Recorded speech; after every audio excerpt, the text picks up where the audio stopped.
Hello, myself Lakshman. Today date is 6th January 2022 and today our topic is collection framework in Java. In we After going to the topic, firstly we discuss the what is the main difference between collection and collections. Collection is a interface which which is used to which is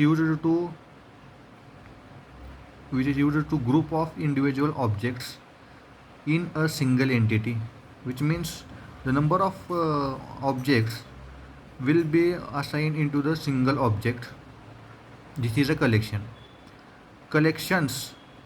Collection is a class which is present in a java.util package, and these collections is provide uh, collection methods, collection objects.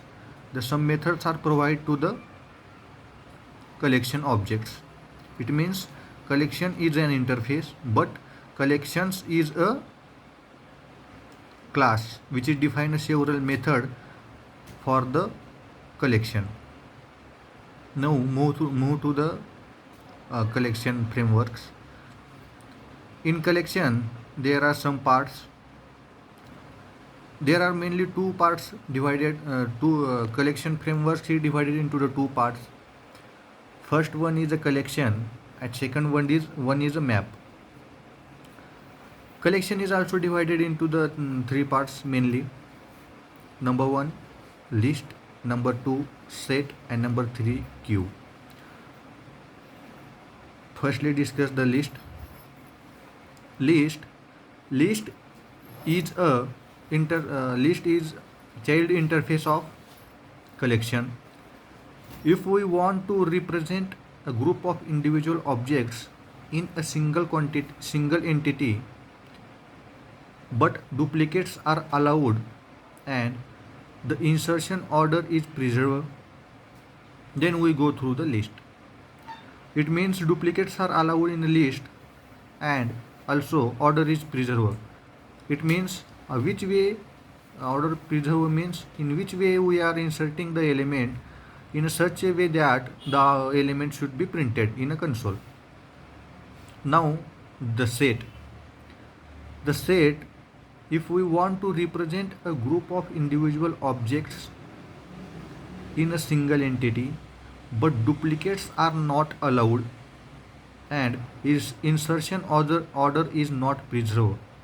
Insertion order is not preserved. It means we insert element in a one way, but output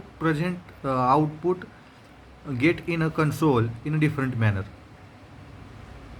not in insertion manner. And number three, queue. The queue, if we want to represent a group of individual objects and in a prior processing. Prior processing means FIFO concept, that is first in first out. If we want to insert a element in a collection or objects insert into the collection, then the first in first out is happen in a queue. The second part of the collection framework is map.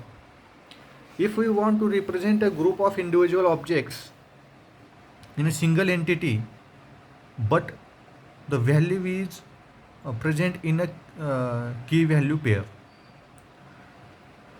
In key value pair, keys are not duplicate, but the value should be a duplicate.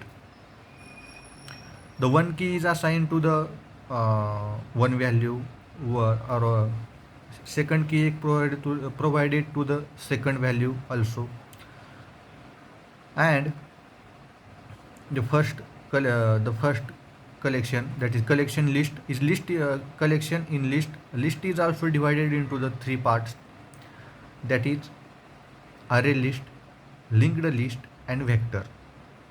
In set, as we know, the set is not allowed a duplicate and insertion order is not preserved. The subtype of set is sorted set. In a sorted set, duplicates are not allowed, but and insertion order is not preserved, but we insert a element in a some sorted manner.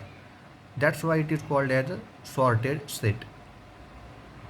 Number three, set then queue. That is a one type of collection. The one type of the queue is priority queue and map. There is the second part, that is second type of the collection framework is map. In collection frameworks, in map, there are some uh, types, that is hash map, linked hash map, then weak hash map, then identity hash map, and there is some legacy classes. That is, this is class is defined in Java 1.0 version, and all the hash table is introduced in Java 1.0 version, and hash table is also extended also to one type, that is dictionary, and another all the parts instead of a hash table, it is introduced in 1.5 maybe. This is called as non-legacy classes because it is introduced in Java 1.5, and hash table is introduced in 1.0. It is called as legacy, no, legacy classes. The overall summary of this video is collection frameworks has a two type, that is collection and another is a map. Collection is a group of individual objects in a single entity, and a map the store the value in key value pair. This is all about the collection frameworks in Java. Thank you.